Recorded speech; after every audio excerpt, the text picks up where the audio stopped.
sometimes there's just way too much information about a beverage that you're about to have. Like I said, especially with bourbon, there's always like history and just all. And then, oh, here's how the blend is. It's like 9 different levels of here. It's from this rick house and this level of this, and this was heated twice, and this one he dropped on his shoe. So then we used it in this blend, not this one.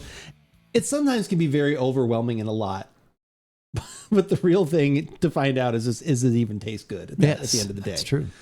So I have purchased several years ago. This podcast is almost 2 years in the making, kind of just by accident because we've never had it. This was almost going to be a beer appreciation beverage, I believe. That is 100% right. It was in the running. Yeah, it was in the running 1 year. We wound up going with the Tears of Llorona. That we had, which was the tequila, which was fantastic. Yep. So like I said, but nothing against this one. But this one we had purchased, and then we kind of were like, no, we should do that one. That sounds interesting and unique, something different. So we wound up going for that for our appreciation podcast that we do every year. But then I was like, well, I've already bought this. I might as well keep it. So I kept this one on my own dime and have had this for a couple of years now. You cannot find this one anymore. Secondary market, possibly, I suppose. Yeah. But it is 2 years old. So we've got... We'll talk even more about it, but we've got a little something special for this. Give it a shot. I'm Andrew. And I'm Keith. And we are AboutBeverages.com. And the long-awaited beverage that we're about today is the Booker's Bourbon. It's the Bardstown batch, 2021. I'm assuming for the year 2021. That is correct. 03. Yep. It's unfiltered, uncut. 125, almost 126 proof. Unboxed, yes, literally. Unopened. All the Booker stuff comes in super, super neat containers like this now. Like I said, whether it's the Little Book or any of the other variations that they do like about 3 of these every year, maybe 4. I can't remember if they do these quarterly. I apologize down in the comments. You can answer that question. So yeah, we bought this. We were originally going to do this as one of our thank you podcast things. It didn't work out because we did something else. I have kept it. It has literally been up on a high shelf for quite a while, which is probably why my wife hasn't been able to grab it at some point. I saw her jumping once. Saw her jumping for it once. She usually actually does not like the higher proof stuff, but she does like a lot of different bourbons and whiskeys and things, which I appreciate.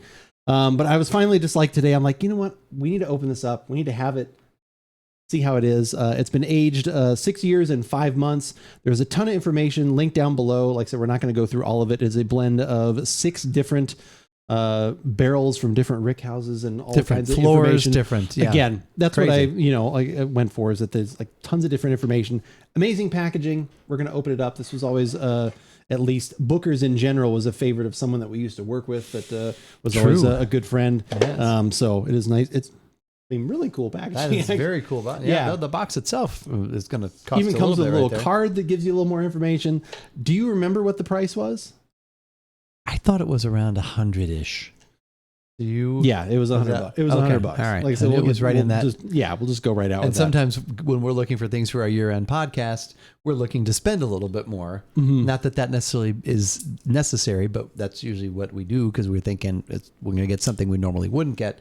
And I think that's initially why we were like, well, maybe we won't do that one because it doesn't cost it. But But I'm sure glad you bought a bottle for us to... Well, I'm sure glad you bought. I hope so, too. A long time ago, when we first started doing podcasts on bourbon and stuff like that, like I said, if you go in the archives AboutBeverages.com, you can kind of almost hear our evolution of our palate in general. Yeah. Like I said, how it's, things that we have liked over the years that like, oh my God, I can't believe I didn't like that. The jokes that we've made about beers costing $3 and $4 and going like, whoa, that's expensive. Yeah. Beers in bottles versus cans. But Booker's in general, the original Booker's was one of your favorites when we had it out of the gate. Because it was the cola note. It was some of those kind of things. The Baker's is still a really good option. Like I said, these higher Jim Beam ones I always do appreciate. So yeah, we're gonna open this one up. We're gonna let it sit like a little bit, kind of as we chat for a minute, because we had talked about what you're supposed to leave it out in the glass when you've just opened something like this. It's high proof for several minutes for sure. Like I said, they used to say a minute for every year. It was there. Remember, we just talked about that. So 6 years. Yeah, so 6 years to 6 minutes, 6.5 years. Yeah, so we'll let it sit for a little bit, and then when we do take a sip, you also have to let it sit on your palate for 6 minutes. Oh yeah. No, I think it was like, what was it, like a second for every? I can't remember. We did this a few podcasts ago. Yeah, I did. I do remember talking about that. I'm excited. I hope this is delicious. If it's not, then it's like, oh, cool. I'll make a really expensive mixer. Yeah. I don't think that's going to happen. I don't think so either. I don't think that's going to happen. But yeah, the box is super cool. Like I said, all the packaging is neat. So we'll just wait a minute and then we'll enjoy some bourbon. I'm not getting quite as much of the like caramel notes as I thought I might get. I'm getting more oak and like leather, and definitely still some ethanol kind of coming through, even though we've let this sit for a little bit. I'm not sure what. Yeah, it's still got the heat. Mm-hmm. I did take a quick peek at the notes. Maybe a little burnt, maybe a little burnt sugar. Well, and because a lot of times I will say cinnamon, like sweet cinnamon, but I like the way they say baking spices. Okay, so that is. I'm going to go with that. Yeah, do you get a little bit of that too? Yeah, because there is a sweet, spicy, and a sweeter spicy note. I really like the aroma. I like it, but yeah, it's definitely still putting off some heat.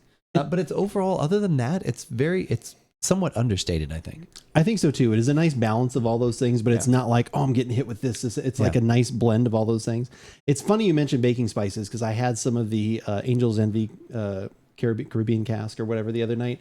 And it was amazing how much that jumped out to me after the bottle's fairly down in there. So it's been around for a while. But it really hit me with I was like, baking spice, like that really hit me with the baking spices thing where I was like, okay, those kind of spices came through. Well, to the taste? Yes, a long awaited taste. 2 years in the making. First sip was still quite warm. It was, yeah, I would agree. And I sort of followed a chain of revelation in my. Oh, okay. Because I was like, wait, it's syrupy. I'm like, well, no, but it's not maple syrupy. It's a little kind of dark. And all of a sudden I was like, ooh, molasses. It has a darker sort of molassesy sweetness to it. Still with the baking spices, and then still with the heat is still there. Mm-hmm. But also at the same time, it's lighter in a way. There's like a lighter finish to it as well. So very, very complex. I like it. I like it quite a bit too. Like I said, we've literally just opened this. So grain of salt with all that. Cause like I said, again, I guess, even a week later, sometimes something like this can, reveal itself a little bit more. Heat was there. I agree with you. Getting some of the kind of cinnamon / baking spices. Right. Molasses is really good. Like I said, I'm glad you said that because I was like, well, is it brown sugar? But I think that's even a little more accurate. And to the point, I'm definitely still getting some wood is really coming through. There is a nice spice on the front of my tongue, not just the finish being a little bit more hot, but the spice on the front of the tongue is nice. And then, just the wood and then like the leather balance.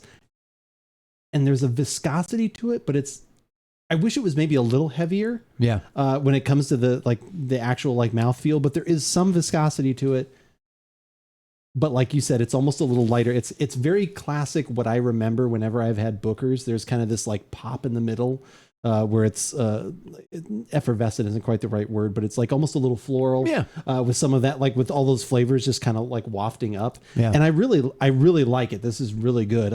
I'm glad that I have it. Yeah.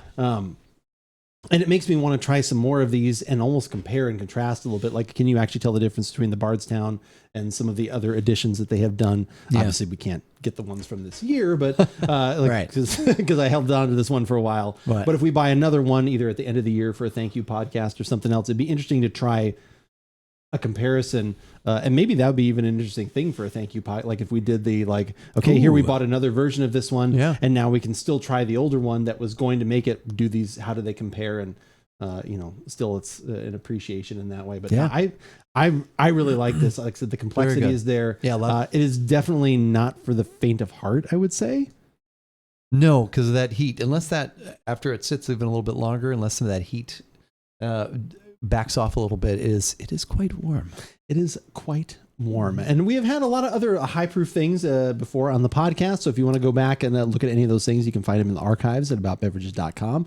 If you only want the latest videos, those can be found on YouTube. I mean, the videos are on our website as well, but if you only want videos and not the other recipes and all the other things we've done for over a decade, YouTube is a place to go. Hit the subscribe button there. We'd greatly appreciate it. Audio only kind of stuff and things. Google Podcasts, iTunes, Spotify are great places to look. If you have a favorite podcasting app, shockingly, search for About Beverages and we'll probably be there. If we're not, let us know. Hopefully it's I'll see if we can get us on that website for sure. I will do my darndest. And also probably while you're searching, some other things may come up, right? Well, maybe one of those pillars of social media, the 3 pillars that we Yes, you might stumble across either TikTok, Instagram, or Twitter. And if you do, you'll find us on those. And you'll also find out that Twitter is the one that we use most often to keep you up to date on what is going on here at About Beverages. Like earlier this evening when I tweeted that we were about to go live on twitch.tv/AboutBeverages, which we do most Thursday evenings around 5:30 Pacific time. So when we get together, try beverages. Shockingly. What? Yes. No way. Have lots of laughs and fun conversation and just hang out and enjoy the time together. Also throughout the week, Andrew's going to keep you up to date on what he is doing in the gaming world and what beverages he might be enjoying as he is doing that. So for all the latest at About Beverages, follow us on Twitter.